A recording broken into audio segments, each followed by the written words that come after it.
Hello everyone, কেমন আছো? আশা করি তোমরা সকলেই ভালো আছো। তো আমি তো রান্না করছি আর খাচ্ছি, তোমরা কি করছো? আজকে যে রেসিপিটা বানিয়েছিলাম অসাধারণ আর অনেক সিম্পল একটা রেসিপি, চলো দেখে নিই। সেটা হলো, প্রথমে আমি কড়াইতে দিয়ে দিব শুকনো লঙ্কা।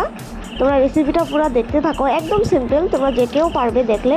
দিয়ে দেবো জিরা, তারপরে দিয়ে দেবো হাফ হাফ পেঁয়াজ কুচি করে দিয়ে দিলাম তেলে। তারপরে আমি দিয়ে দেব টমেটো,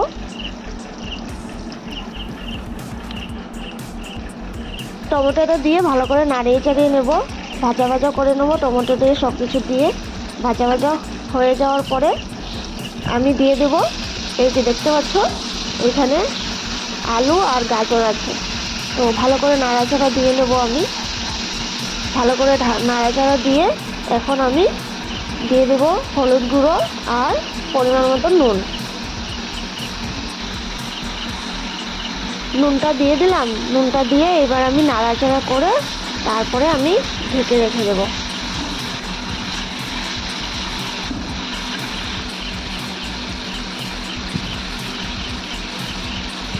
তারপরে দিয়ে দেবো একটুখানি জিরে। এবার বেশ কিছুক্ষণ ঢেকে সেদ্ধ হতে দেবো।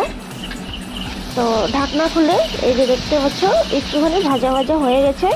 আর এখন আমি কি দিচ্ছি, এটার মধ্যে পেস্ট করা আছে আদা, রসুন আর কাঁচা লঙ্কা, পেঁয়াজ, একটুখানি পেস্ট দিয়ে দিলাম যাতে একটু ঝাল ঝাল খেতে লাগে, দারুণ লাগে।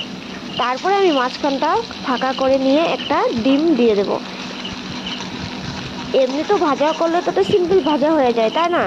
আর একটুখানি যদি ডিম দিয়ে আর মশলাপাতি দিয়ে এইভাবে একটুখানি ভিজা ভিজা করে ভাজা খাওয়া যায় না, দারুণ লাগে। গরম ভাত দিয়ে না অসাধারণ লাগে। কে কে এইভাবে খাও অবশ্যই জানিও। টাটা।